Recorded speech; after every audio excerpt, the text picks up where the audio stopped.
आदरणीय प्रधानमंत्री महोदय, माननीय मंत्रीगण एवं सभी प्रतिभागीगण, शिक्षा अनुसंधान एवं कौशल विकास के माध्यम से आत्मनिर्भर भारत तथा इस हेतु की गई बजटीय घोषणाओं पर आधारित आज के वेबिनार में मैं आपका हार्दिक स्वागत करता हूं। माननीय प्रधानमंत्री जी, आपके मार्गदर्शन में 34 वर्षों के बाद देश को राष्ट्रीय शिक्षा नीति प्राप्त हुई, जिसका उद्देश्य शिक्षा, शोध, अनुसंधान एवं कौशल विकास में ट्रांसफॉर्मेटिव चेंज लाना है। माननीय महोदय, इस वर्ष का बजट इसी कड़ी में, इसी श्रृंखला में एक और कदम है और हम आभारी हैं कि नेशनल रिसर्च फाउंडेशन हेतु 50,000 करोड़, अप्रेंटिसशिप योजना के लिए 3,054 करोड़, एजुकेशन हब बनाने के लिए glue grant, deep ocean mission, hydrogen energy mission, Ladakh में नया केंद्रीय विश्वविद्यालय, स्कूल शिक्षा में आमूल परिवर्तन जैसे प्रावधान निश्चित रूप से देश के शिक्षा, शोध, अनुसंधान एवं कौशल विकास को और अधिक तीव्र गति से बढ़ाएंगे।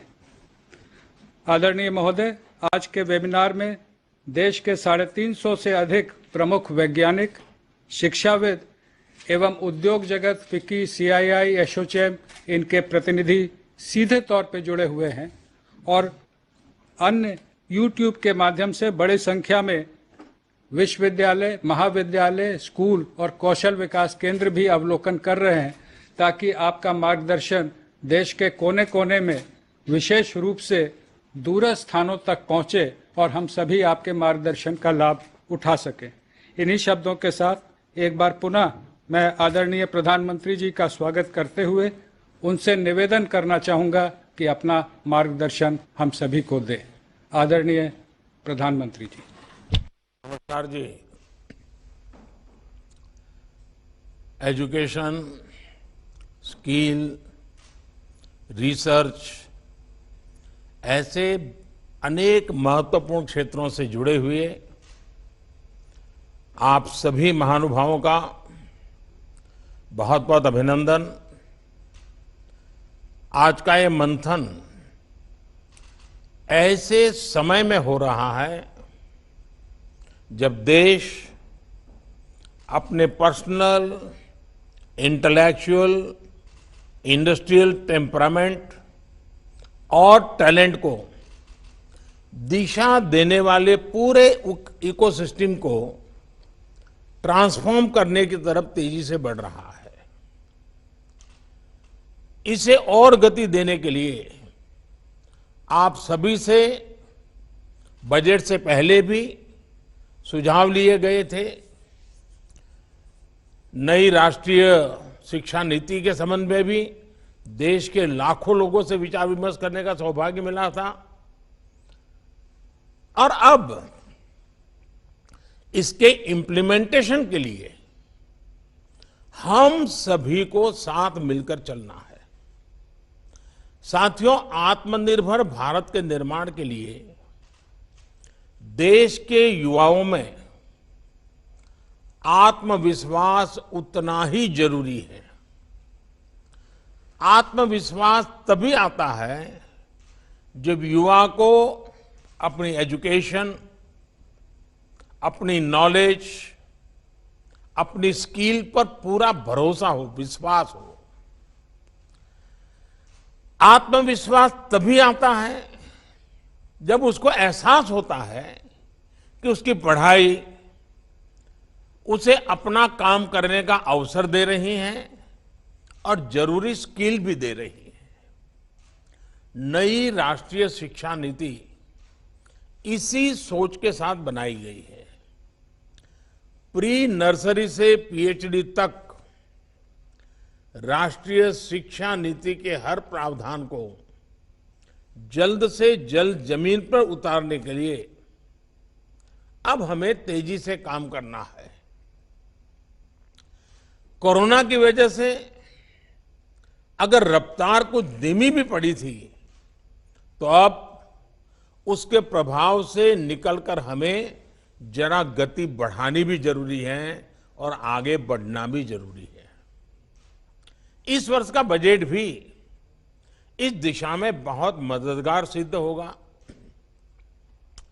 इस वर्ष के बजट में हेल्थ के बाद जो दूसरा सबसे बड़ा फोकस है वो एजुकेशन, स्किल, रिसर्च और इनोवेशन पर ही है। देश के यूनिवर्सिटी, कॉलेज और R&D इंस्टीट्यूशंस को मैं बेहतर सिनर्जी आज हमारे देश के सबसे बड़ी जरूरत बन गई है।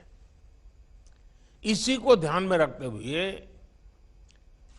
ग्लू ग्रांट का प्रावधान किया गया है, जिसके तहत अभी 9 शहरों में इसके लिए जरूरी मैकेनिज्म तैयार किए जा सके। साथियों, अप्रेंटिसशिप पर, स्किल डेवलपमेंट और अपग्रेडेशन पर इस बजट में जो बल दिया गया है वो भी अभूतपूर्व है। इस बजट में इनको लेकर जितने भी प्रावधान किए गए हैं, हायर एजुकेशन को लेकर देश की अप्रोच में एक बहुत बड़ा शिफ्ट लाने आने वाला है। बीते वर्षों में एजुकेशन को एम्प्लॉयबिलिटी और एंटरप्रेन्योर कैपेबिलिटीज उससे जोड़ने का जो प्रयास किया गया है, ये बजट उनको और विस्तार देता है। इन्हीं प्रयोगों का परिणाम है कि आज साइंटिफिक पब्लिकेशन के मामले में भारत टॉप 3 देशों में आ चुका है। पीएचडी करने वालों की संख्या और स्टार्टअप का इकोसिस्टम के मामले में भी हम दुनिया में टॉप 3 में पहुंच चुके हैं। ग्लोबल इनोवेशन इंडेक्स में भारत दुनिया की टॉप 50 इनोवेटिव कंट्रीज में शामिल हो चुका है और निरंतर सुधार कर रहा है। उच्च शिक्षा, रिसर्च और इनोवेशन को निरंतर प्रोत्साहन से हमारा स्टूडेंट्स और यंग साइंटिस्ट के लिए नए अवसर बहुत ज्यादा बढ़ रहे हैं। और अच्छी बात ये भी है कि R&D में बेटियों की भागीदारी में एक अच्छी, संतोषकारक वृद्धि देखने को मिल रही है। साथियों, पहली बार देश के स्कूलों में अटल टिंकरिंग लैब से लेकर उच्च संस्थानों में अटल इंक्यूबेशन सेंटर्स, इस पर फोकस किया जा रहा है। देश में स्टार्टअप्स के लिए हैकेथॉन्स की नई परंपरा देश में बन चुकी है, जो देश के युवाओं और इंडस्ट्री दोनों के लिए बहुत बड़ी ताकत बन रही है। सिर्फ national initiative for developing and harnessing innovation, इसके माध्यम से ही 3,500 से ज्यादा स्टार्टअप्स नर्चर किए जा चुके हैं। इसी तरह the national super computing mission के तहत परम शिवाय, परम शक्ति और परम ब्रह्मा नाम से 3 super computer IIT BHU, IIT Kharagpur और आईसर पुणे में स्थापित किए जा चुके हैं। इस वर्ष देश के 1 दर्जन से ज्यादा संस्थानों में ऐसे सुपर कंप्यूटर स्थापित करने की योजना है। IIT खड़गपुर, IIT दिल्ली और BHU में 3 सोफिस्टिकेटेड एनालिटिकल और टेक्निकल हेल्प इंस्टीट्यूट साथी भी सेवा दे रहे हैं। इन सारे कार्यों के बारे में बात करना आज इसलिए जरूरी है क्योंकि ये सरकार के विजन, सरकार के अप्रोच को दिखाता है। 21वीं सदी के भारत में 19वीं सदी की सोच को पीछे छोड़कर ही हमें आगे बढ़ना होगा। साथियों, हमारे यहां कहा गया है, व्यय कृते वर्धते एवं नित्यम विद्याधनम सर्वधन प्रधानम। यानी विद्या ऐसा धन है जो अपने पास तक सीमित रखने से नहीं बल्कि बांटने से बढ़ता है। इसलिए विद्या धन, विद्या दान श्रेष्ठ है। नॉलेज को, रिसर्च को सीमित रखना देश के सामर्थ्य के साथ बहुत बड़ा अन्याय है। इसी सोच के साथ स्पेस हो, एटॉमिक एनर्जी हो, डीआरडीओ हो, एग्रीकल्चर हो, ऐसे अनेक सेक्टर्स के दरवाजे अपने प्रतिभाशाली युवाओं के लिए खोले जा रहे हैं। हाल में 2 और बड़े कदम उठाए गए हैं जिससे इनोवेशन, रिसर्च और डेवलपमेंट के पूरे इकोसिस्टम को बहुत लाभ होगा। देश को पहली बार मेट्रोलॉजी से जुड़े अंतर्राष्ट्रीय मानक पर खरा उतरने वाले इंडियन सॉल्यूशंस मिल चुके हैं और ये सिस्टम लगातार मजबूत किया जा रहा है।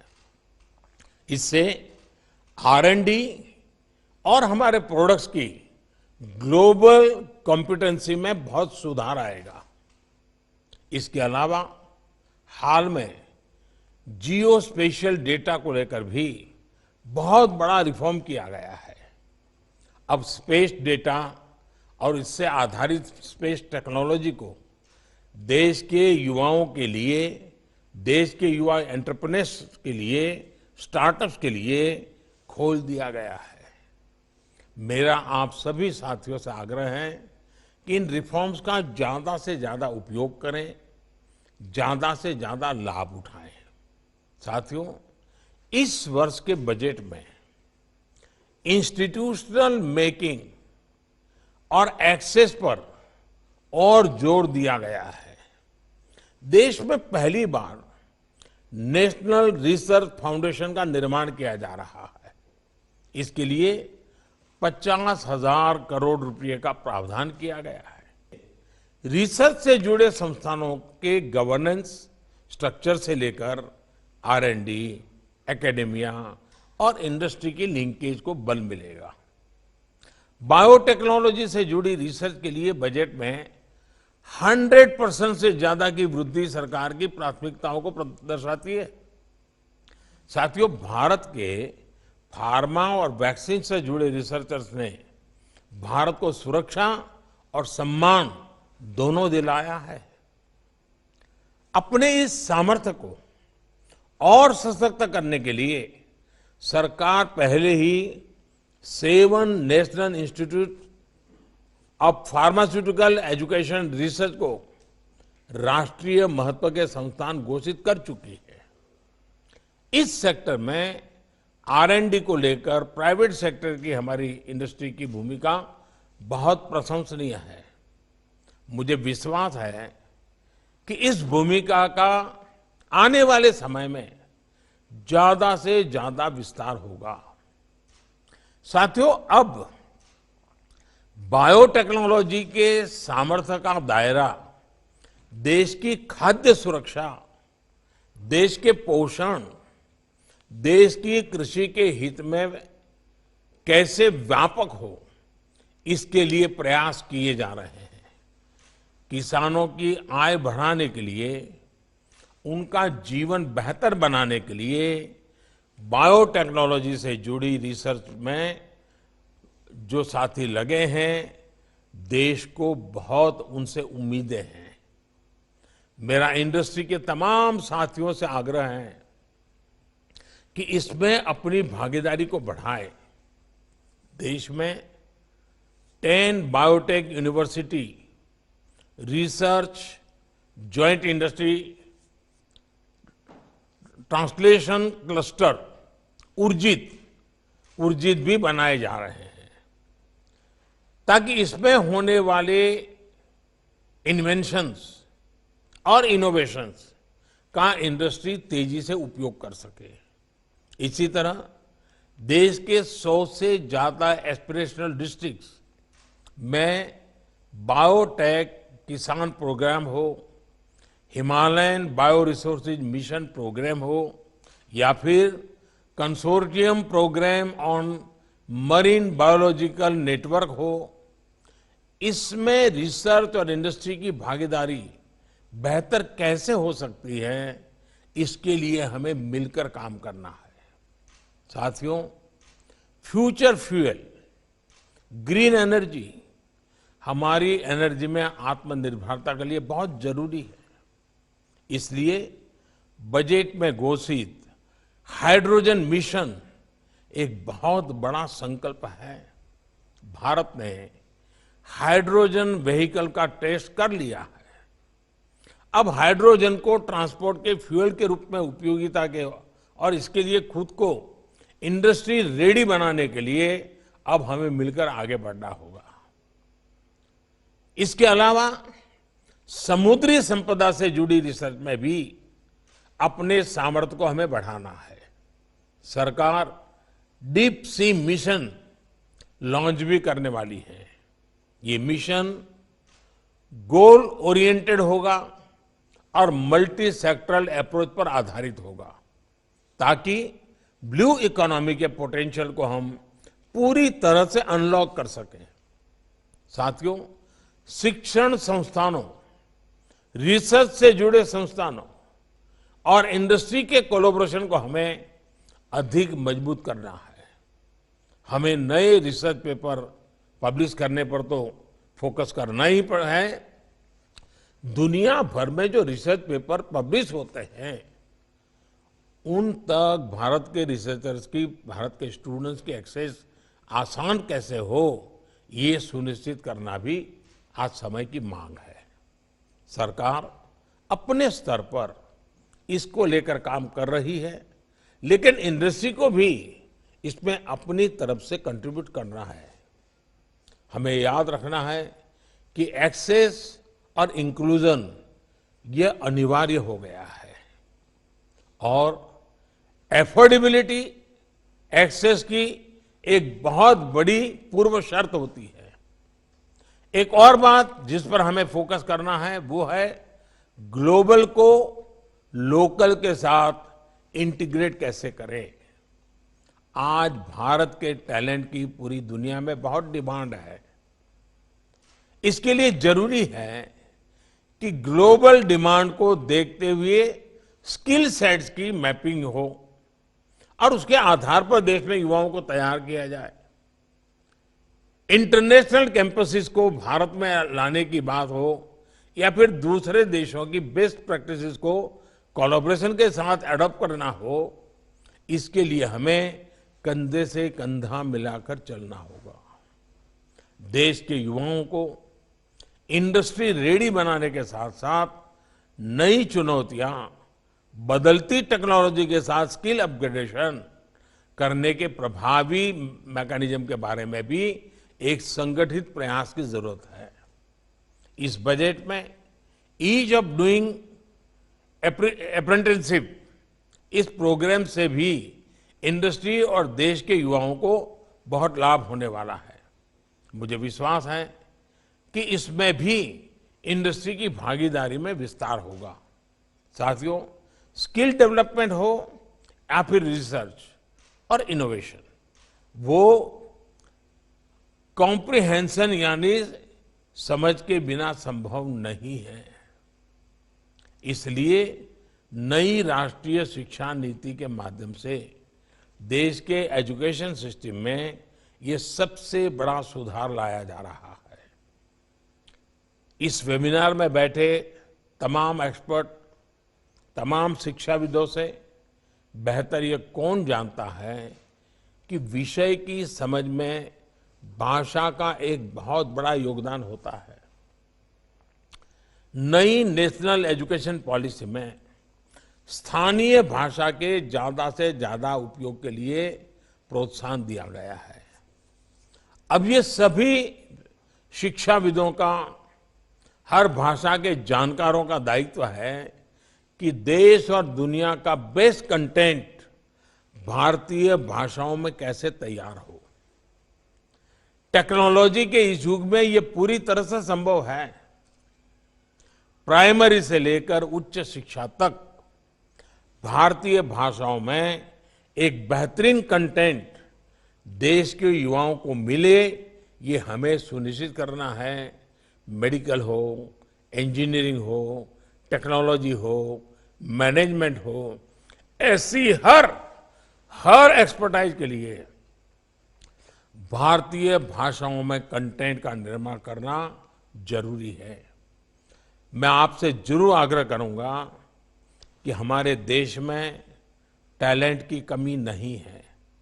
गांव हो, गरीब हो, जिसको अपनी भाषा के सिवाय और कुछ नहीं आता है, उसकी टैलेंट कम नहीं होती है।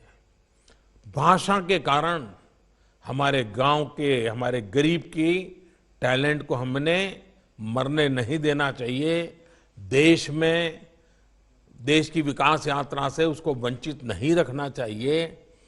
भारत की टैलेंट गांव में भी हैं, भारत की टैलेंट गरीब के घर में भी हैं, भारत की टैलेंट किसी एक कोई बड़ी भाषा से वंचित रह गए हमारे देश के बच्चों में भी हैं। और इसलिए उस टैलेंट का उपयोग इतने बड़े देश के लिए जोड़ना बहुत जरूरी है। इसलिए भाषा के बैरियर से बाहर निकल करके हमें उसकी भाषा में उसकी टैलेंट को फलने फूलने के लिए अवसर देना, ये मिशन मोड में करने की जरूरत है। साथियों, बजट में घोषित नेशनल लैंग्वेज ट्रांसलेशन मिशन, इसके लिए ये बहुत प्रोत्साहन मिलेगा। साथियों, ये जितने भी प्रावधान है, जितने भी रिफॉर्म्स है, इस सबकी भागीदारी से ही पूरे होने वाले हैं। सरकार हो, शिक्षाविद हो, एक्सपर्ट्स हो, इंडस्ट्रीज हो, कोलैबोरेटिव अप्रोच में हायर एजुकेशन के सेक्टर को आगे कैसे बढ़ाएं, इस पर आज की चर्चा में आपके सुझाव बहुत मूल्यवान रहेंगे, बहुत काम आएंगे। मुझे बताया गया है कि अगले कुछ घंटों में इससे जुड़ी 6 थीम्स पर यहाँ विस्तार से चर्चा होगी। यहाँ से निकलने वाले सुझावों और समाधानों से देश को बहुत उम्मीद है। और मैं आपसे ये आग्रह करूंगा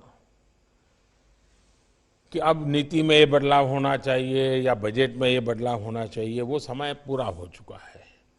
अब तो नेक्स्ट 365 डेज, 1 तारीख से ही नया बजट, नई स्कीम तेज गति से कैसे लागू हो जाए, ज्यादा से ज्यादा हिंदुस्तान के भूभाग पर वो कैसे पहुंचे, आखिरी व्यक्ति जहां पहुंचाना है वहां कैसे पहुंचे, रोड मैप कैसा हो, डिसीजन मेकिंग कैसा हो, जो छोटे मोटे हर्डल्स होते हैं इम्प्लीमेंटेशन में, उससे मुक्ति कैसे हो, इन सारे बातों पर जितना ज्यादा फोकस होगा आपका, उतना ज्यादा लाभ 1 अप्रैल से ही नया बजट लागू करने में होगा।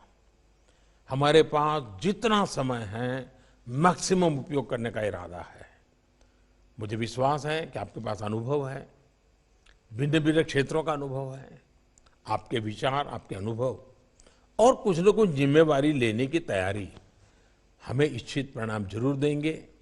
मैं आप सबको इस वेबिनार के लिए, उत्तम विचारों के लिए, बहुत ही परफेक्ट रोड मैप के लिए अनेक अनेक शुभकामनाएं देता हूं। बहुत बहुत आभार।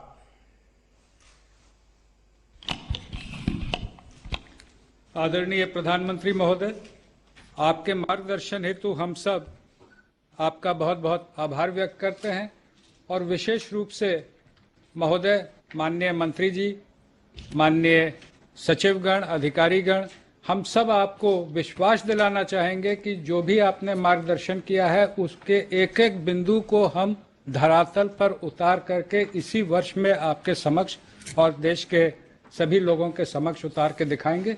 आपका बहुत बहुत आभार।